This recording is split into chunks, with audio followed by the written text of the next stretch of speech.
할렐루야. 주님의 은혜가 오늘도 여러분의 삶 가운데 넘쳐나시기를 주님의 이름으로 축원을 드립니다. 9장에서 맨 끝부분에 이미 이제 언급된 바처럼 이방인이건 유대인이건 구원받아야 될 대상이라는 정확한 사실 가운데 특별히 9장 뒷부분은 유대인들이 핑계하거나 변명하지 못하도록 유대인도 마찬가지다. 그러니까 요즘으로 치면 어머니 뱃속에서부터 믿었던 아니면 나중에 믿게 됐던 중요한 사실이긴 하지만 그것이 이유나 핑계가 되어서는 안 된다. 또 유대인이든 헬라인이든 이방인이든 그것이 무엇인가 핑계가 되거나 이유가 되지는 않는다. 뭐에서요? 구원받는 것에 있어서는 그것이 무슨 조건, 핑계가 되는 것은 아니다. 특별히 오늘 10장 16절이 시작이 되면서 14절, 15절 앞부분이죠. 어제 우리가 나눈 본문인데 14절, 15절을 먼저 읽어보면서 16절로 들어가면 그 부분들이 연결이 됩니다. 그런즉 그들이 믿지 아니하는 일을 어찌 부르리요? 듣지도 못한 일을 어찌 믿으리요? 전파하는 자가 없이 어찌 들으리요? 이거는 복음을 이렇게 하지 않으면 믿고 구원을 얻을 수 없다는 거죠.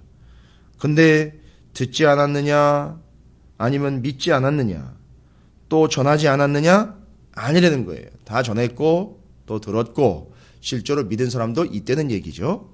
그런데 누가 문제냐면 유대인들이 문제라는 거죠. 보내심을 받지 아니하였으면 어찌 전파하리요? 기록된 바 아름답도다 좋은 소식을 전하는 자들의 발이여 함과 같으니라 라고 이미 이사야서에서 언급을 하고 있는 겁니다. 이사야 선지자는 구약의 예언자들이요 구약 성경 중에서도 예수 그리스도 오실 메시아에 대해서 상당히 많은 부분들을 언급을 한 선지자입니다. 직접적으로 언급을 했어요. 메시아에 대한 이야기들, 고난받는 종에 대한 이야기들, 이미 이사야 선지자는 그 말씀 속에 예수 그리스도를 구약 시대 때, 그것도 여러분 아시다시피 이미 왕국이 분열돼서 남왕국, 북왕국으로 분열되어 있을 그 당시에 왕들이 그 사명을 감당하고 있을 때에 그때 이사야 선지자가 등장을 해서 오실 메시아에 대해서 이미 언급을 했어요. 선포를 했습니다.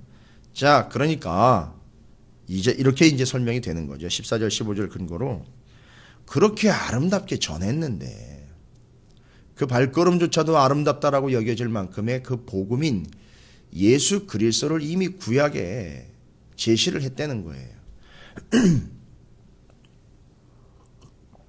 이건 역사적인 근거를 위해서 언급을 하고 있는 게 아니라 사실이고 근거로서 빼도 박도 못하게 확실하게 구약시대 때 이미 예수를 전했다는 거예요. 이사야 선지자. 그럼 이사야 선지자만 전했느냐? 아니죠. 성막을 통해서도 전한 거고요. 제물을 통해서도 전한 거고요. 제사장의 역할을 통해서도 전한 거고요. 유다 지파, 요셉 지파를 통해서도 전한 거고 앞서가는 역할을 통해서도 전한 거고 다 전한 거예요. 여호수아라는 이름에서도 전한 거고 다 예수를 전한 거예요. 이미. 그걸 잘 알아먹느냐 못 알아먹느냐 심각하게 이야기하면 받아들이느냐 안 받아들이느냐 이 차이지 인정하느냐 인정하지 않느냐 조금 더 심하게 얘기할까요? 열정이 있느냐 없느냐 이런 거예요. 별로 대수롭게 여기느냐 대수롭게 여기지 않느냐 이런 차이인 거예요. 옛날에 뒤에도 얘기했지만 요나 같은 경우도 이제 그럴 거예요. 그걸 어떻게 받아들였느냐.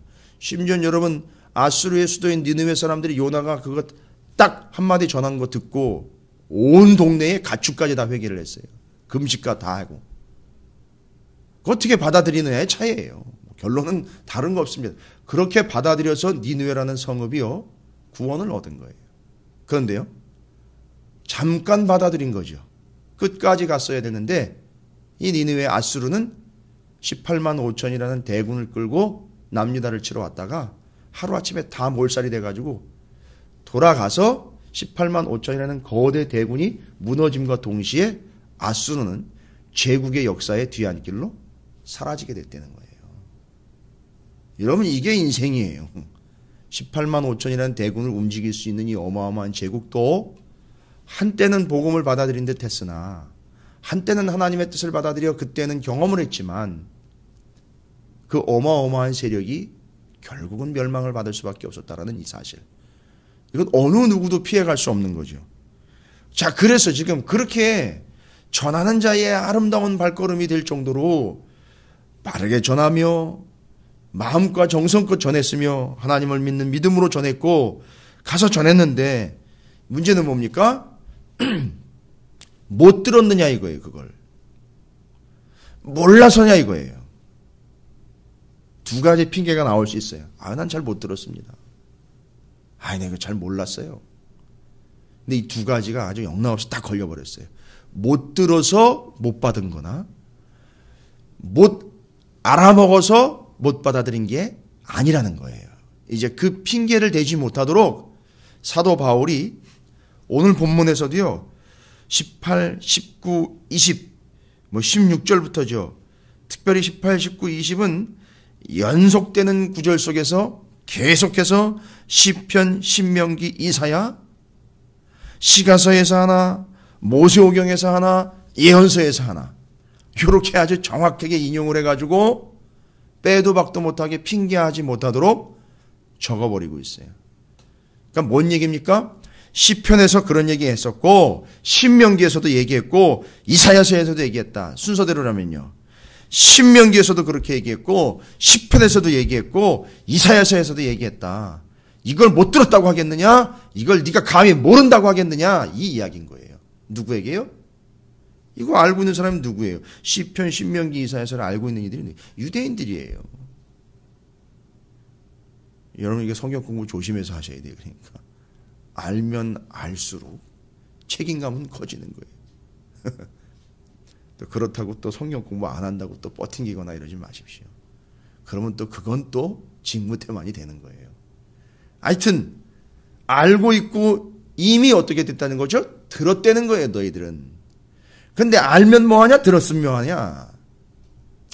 중요한 건 마음이겠죠. 마음이 없었던 거죠. 결론은 그거예요. 유대인들에게 바울이 아주 전곡을 찌르고 있습니다. 이건 그냥 유대인이니까 나랑 상관없는 얘기 아니에요. 바로 우리에게 하시는 얘기예요. 그러면서 16절이 시작이 되는 거예요. 그 아름다운 발걸음들이 다니며 하나님의 말씀과 복음을 전했다는 거예요. 그런데 16절 시작. 그러나 그들이 다 복음을 순종하지 아니하였다. 이사야가 이르되 직접 이사야서를 인용을 하죠. 이 말씀은 이사야서 53장 1절의 말씀이에요.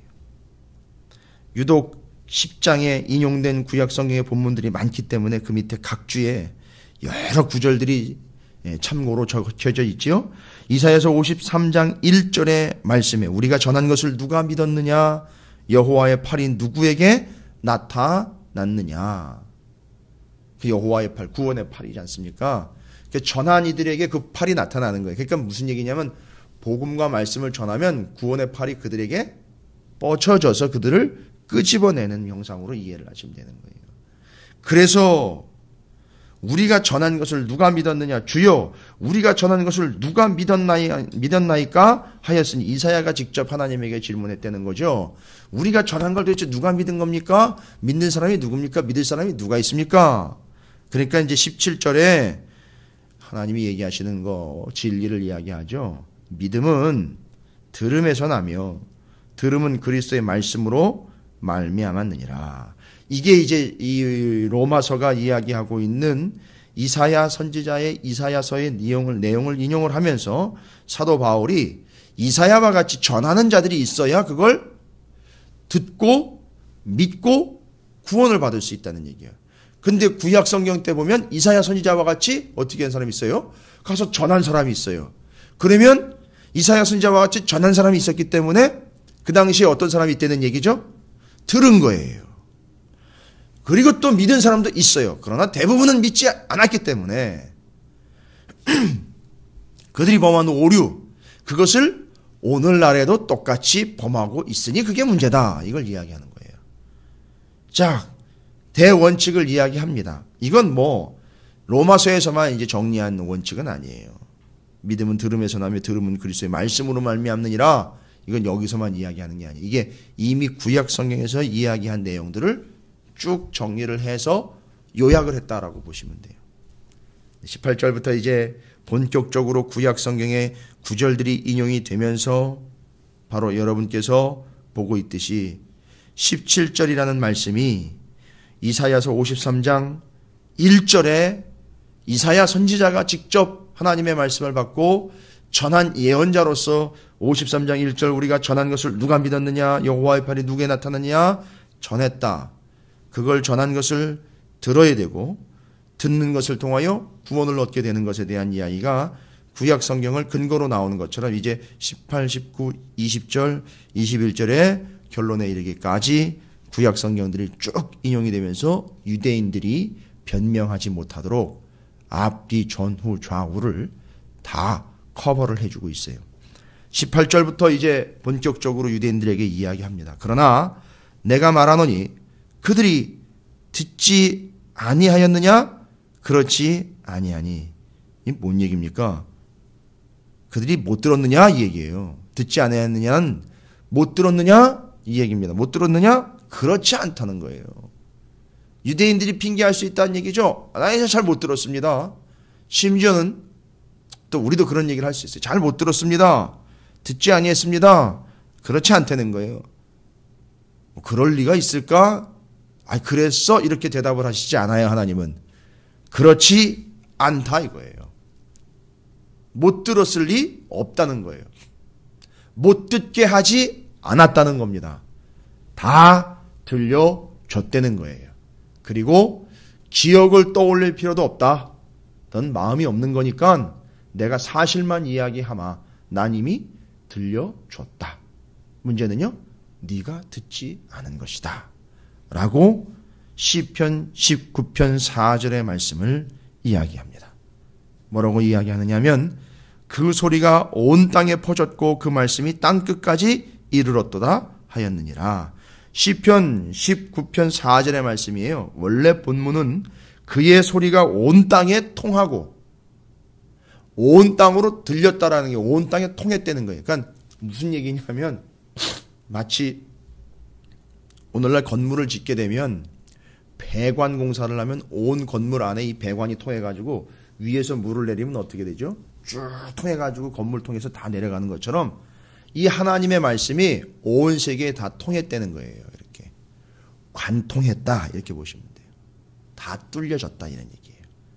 그걸 다 들려졌다라고 이야기하는 겁니다. 모를 리 없다는 거예요. 그래서 온 땅에 퍼져가지고 그 말씀이요 땅 끝까지 울릴 정도로 이미 나는 선포했다는 겁니다. 이게 지금 하나님이 하신 일이에요. 그래서 제가 아까도 얘기 드렸지만 요나서 같은 경우가 바로 그런 경우입니다. 요나서는 요나가 하나님의 말씀을 들고 니느웨라는 그 당시 아수르의 거대 제국 안으로 들어간 거예요. 거기서도 거기 울려 퍼지는 하나님의 말씀으로 전한 거예요. 근데 그들이 어떻게 했죠? 들었어요. 듣고 회개를 했습니다. 그래서 그 당시에 구원을 받았어요. 그런데 이제 이렇게 됐던 그들이 그 들은 바를 순종하지 아니함으로 끝까지 가지 아니함으로 멸망한 이야기가 이제 나홈서의 얘기가 나온 거죠. 그래서 요나서와 나홈서는 이제 같이 가는 거죠. 니느웨의 멸망이 나홈서에 기록이 되어 있고 요나서는 그 니느웨의 구원을 이야기하는 겁니다. 여러분 이건 아주 중요한 얘기입니다. 요나서를 듣고 회개하여 구원 얻었던 니느웨, 그러나 나홈에는 그들의 처참한 결론이 멸망으로 기록이 되어 있다. 여러분 끝까지 가셔야 돼요. 잠깐 믿고 구원 얻었다라는 그런 확증 정도로 끝나는 것이 아니라 끝까지 가셔야 됩니다. 요한계시록이 이야기하는 것처럼 끝까지 가야 구원받는 거예요. 뭐 구원이라는 거에 대한 개념도 없다면 그건 뭐 말할 필요도 없는 거고요. 자, 그래서 이스라엘 백성들이 핑계할 수가 없도록 시편 19편 4절에 그 소리가 하나님의 말씀이 온 땅에 퍼졌고, 왜냐면 하나님은 하늘에서 울려져서 퍼진 겁니까? 아니요. 그 시대의 세계 방방곡곡으로 열방 가운데로 하나님의 사람들을 보내고 복음을 보내어 그들에게 울려 퍼지게 했다는 말씀입니다. 그래서 시편 19편 4절 다 들었다. 핑계하지 말아라. 못 들을 리 없다. 이야기하시는 거예요. 19절에 그러나 내가 말하노니 이스라엘이 알지 못하였느냐? 몰랐느냐 이거예요. 이스라엘이. 자, 이제 못 들었느냐는 핑계는 될 수가 없습니다. 하나님의 말씀과 복음과 생명이 울림통처럼 전 세계에 저 땅끝까지 들릴 정도로 이미 선포가 된 거예요. 못 들었다고 핑계할 수가 없고 19절에 아니 들었어도 이게 뭔지 잘 몰라요. 알 수가 없습니다. 이렇게 얘기를 하네요. 그런 자들에게 하나님 말씀입니다. 그러나 내가 말하는 이스라엘이 알지 못하였느냐? 먼저 모세가 이르되 요건 신명기 32장 21절 말씀이에요. 이게 뭔 얘기냐면 신명기 32장 21절에는요. 이렇게 기록이 되어 있습니다. 그들이 하나님이 아닌 것으로 내 질투를 일으키며 허무한 것으로 내 진노를 일으켰으니 나로 백성이 아닌 자로 그들에게 시기가 나게 하며 어리석은 민족으로 그들의 분노를 일으키리로다. 이게 뭐냐면 신명기는 율법서의 완성이며 마지막에 다시 말씀을 하나님의 율법을 언급해서 다시 정리하는 내용인데 거기 아주 중요한 구절인 32장 21절에 뭐라고 얘기했느냐면 하나님이 질투를 하시고 하나님이 진노를 일으키시는데 이유가 거기 잘 기록이 되어 있어요. 하나님 아닌 걸로 내 질투를 일으켰다는 거예요. 그러니까 하나님 아닌 걸 섬기면서 하나님의 질투를 일으켰고요. 이스라엘이. 또한 허무한 걸 섬기면서 허무한 걸 쫓으면서 내 진노를 일으켰다는 거예요. 일단 좀 속된 표현으로 하나님을 열이 나게 한 거예요. 그건 먼저 누가 했느냐면 이스라엘이 먼저 한 거예요. 하나님을 열받게 한 겁니다. 진짜로. 하나님 아닌 걸로 섬겼고 허무한 것들을 쫓아다니므로 하나님이 정말 화가 나신 거예요.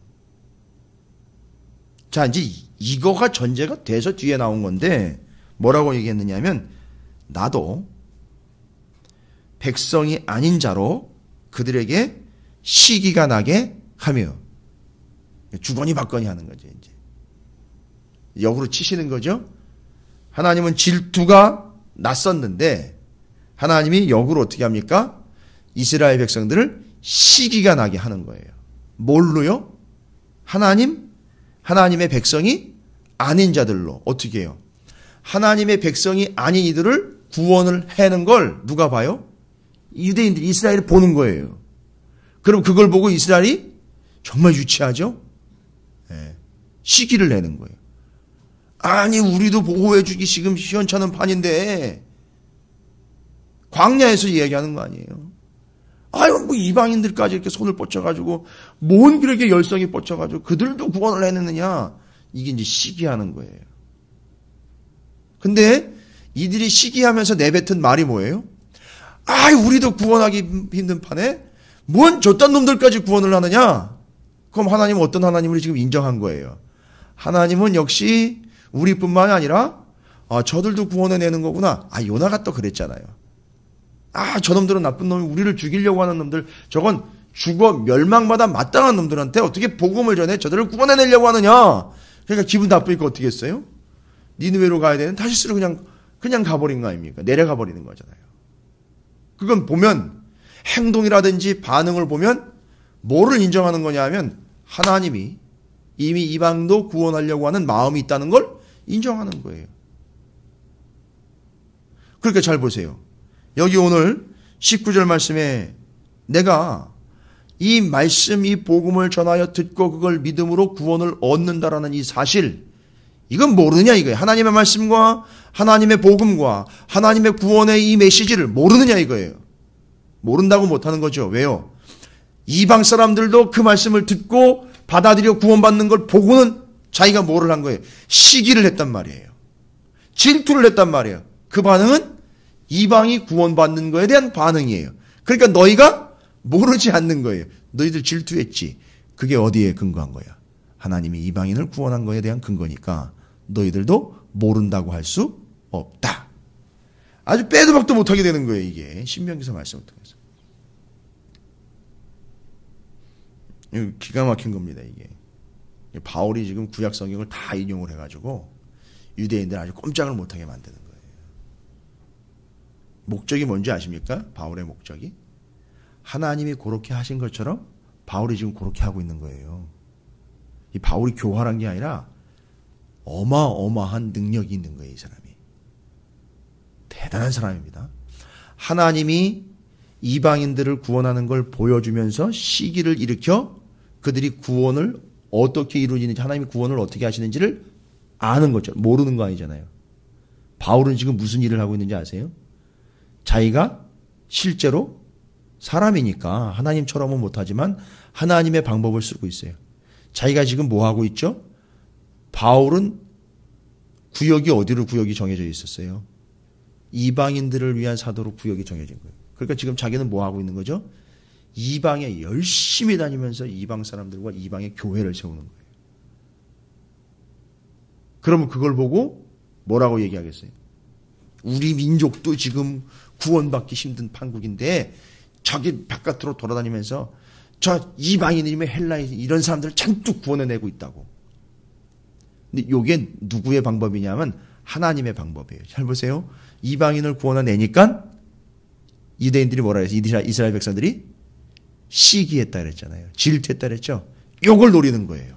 바울이 그렇게 전하여 이방인들의 숫자가 늘어나면 구원받는 게 이방인들이 더 많아지면 유대인들이 어떤 마음을 갖겠느냐?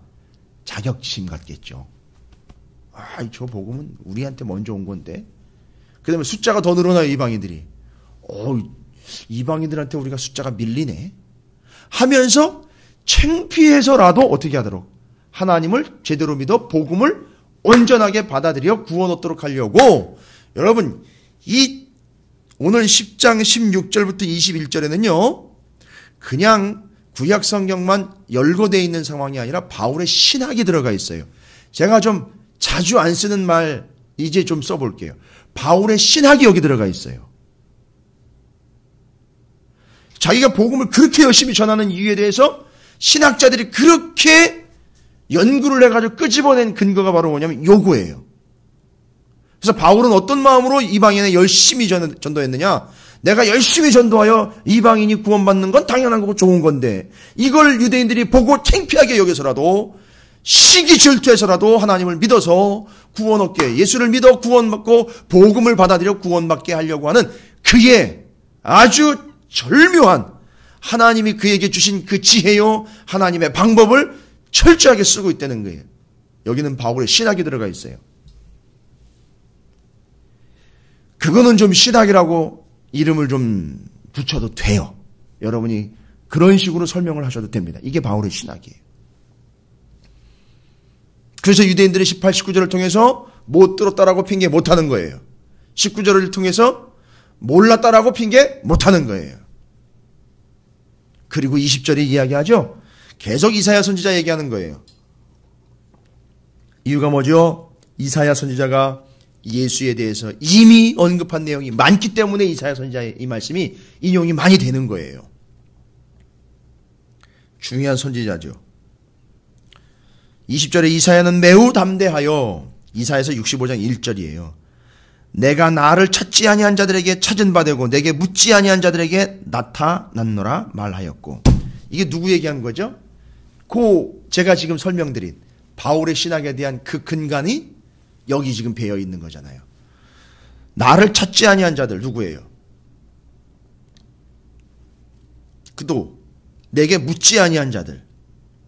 앞에 거를 받는 거예요. 지금 18, 19절은 모른다, 못 들었다라고 핑계하는 유대인들이죠.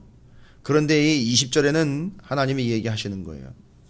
나를 찾지도 않았고 나를 믿지도 않았던 그들, 심지어 나를 몰랐다고 이야기할 수밖에 없던 처지에 있었던 그들 누구죠? 이방인들이에요. 이방인들에게 하나님 어떻게 했다는 거예요, 지금? 하나님이 직접 나타나셨다는 거예요. 여러분, 이거 잘못 들으면 유대인들이 열받아가지고 폭동 일으킬 상황이에요.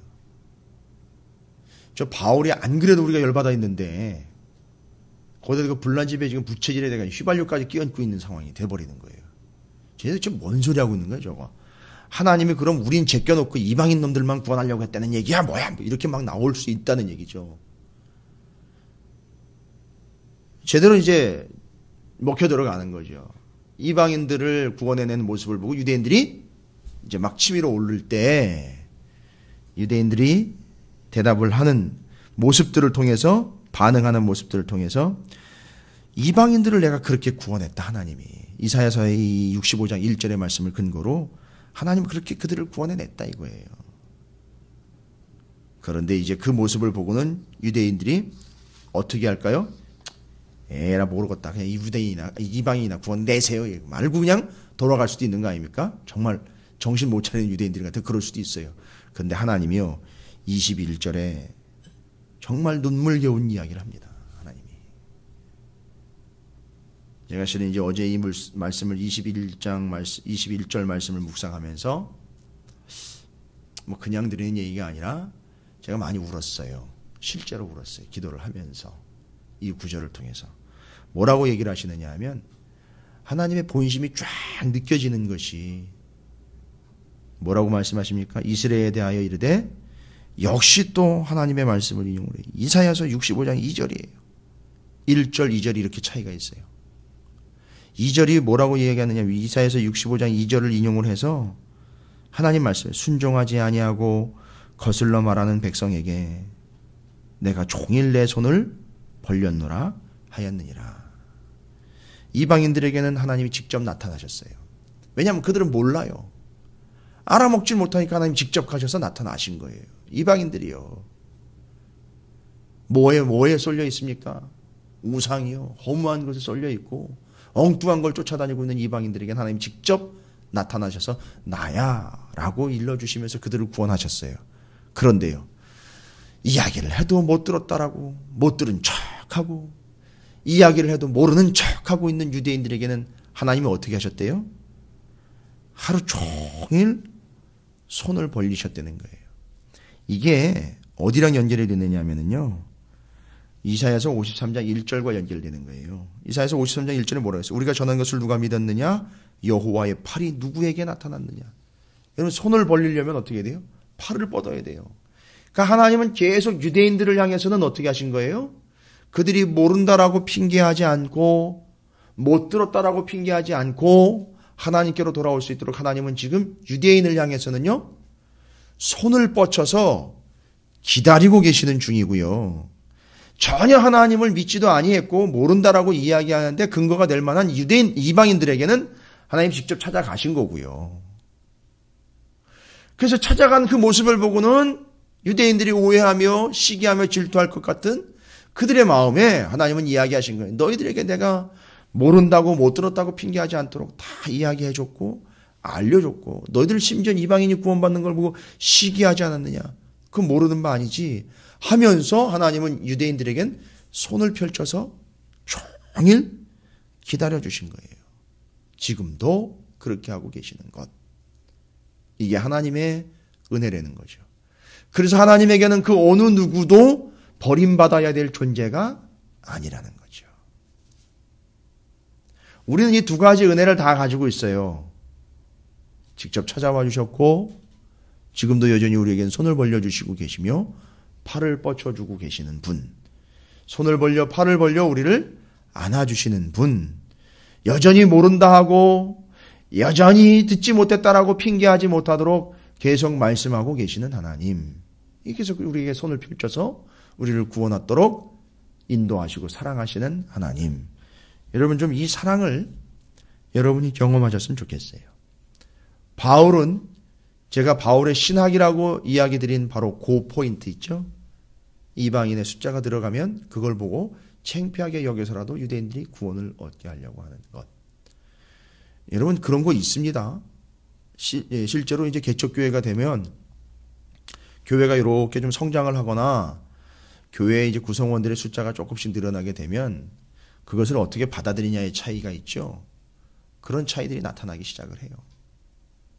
뭐 먼저 된 자 나중되고 나중된 자 먼저 된 이런 개념이 아니라 실제로 바울이 이야기한 이런 이야기들이 교회 안에 나타나게 돼 있어요.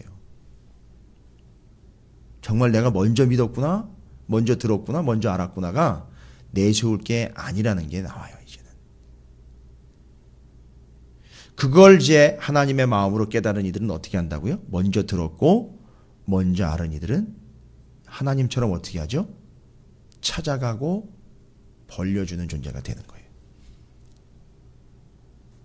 이걸 왜 바울이 이렇게 얘기했느냐면 자기 자랑 같아서 적진 않았지만 자기가 그렇게 하고 있거든요. 보세요. 이방인들에게 바울은 어떻게 해요?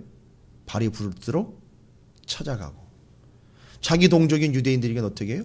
팔을 벌려서 지금 계속 안아주려고 하고 있는 거예요. 여러분, 결론을 낼게요. 하나님의 모습에서 바울은 자기가 어떻게 선교해야 되는지, 어떻게 복음을 전해야 되는지를 깨달았어요. 이방인들에겐 찾아가며 동족에겐 손을 벌리고 있는 그 모습, 이건 하나님의 모습이었다는 거예요. 이게 어디서 딴 데서 나온 게 아니에요. 자기 열정에 의해서 자기가 만들어낸 선교적 전략이 아니에요. 이건 전도 폭발이 아니에요. 특정 거시기를 언급을 해버렸네요. 이건 전도 동력이라든지 전도 프로그램이 아니에요. 이게 어디서부터 왔는가 봤더니만 직접 찾아가고 동족에겐 손을 벌려 안아주려고 하는 이 바울의 이 선교적인 이 동력은 하나님으로부터 온 거예요. 하나님이 직접 이방인들에게 찾아가셨고, 하나님은 직접 하나님의 백성들에게 손을 벌려 기다리고 계시는, 안아주시는 그 모습, 이게 바울이 그대로 담은 거예요. 여러분, 이거 우리가 그렇게 담아내야 될 줄로 믿습니다. 우리가 찾아가며 우리가 손을 벌려 하나님의 나라와 은혜와 사랑을 온전하게 전할 수 있는 바울과 같은, 그의 신학을 본받으라는 것이 아닌 그의 하나님의 선교적 열정과 하나님의 마음으로 복음을 전하는 그 마음, 하루 종일 팔을 벌려 손을 벌려 기다리고 안아주시려고 하는 하나님의 마음을 깨닫는 그의 믿음, 그의 열정, 이것이 여러분에게도 동일한 은혜와 열정과 믿음이 되시기를 주님의 이름으로 축원을 드립니다. 우리 찾으시는 교회가 그런 교회가 될 줄로 믿고, 이 새벽에 함께한 여러분이 다 그런 존재가 되어 사도 바울과 같은 은혜의 통로, 말씀의 통로, 진리의 통로가 되시기를 주님의 이름으로 축원을 드립니다.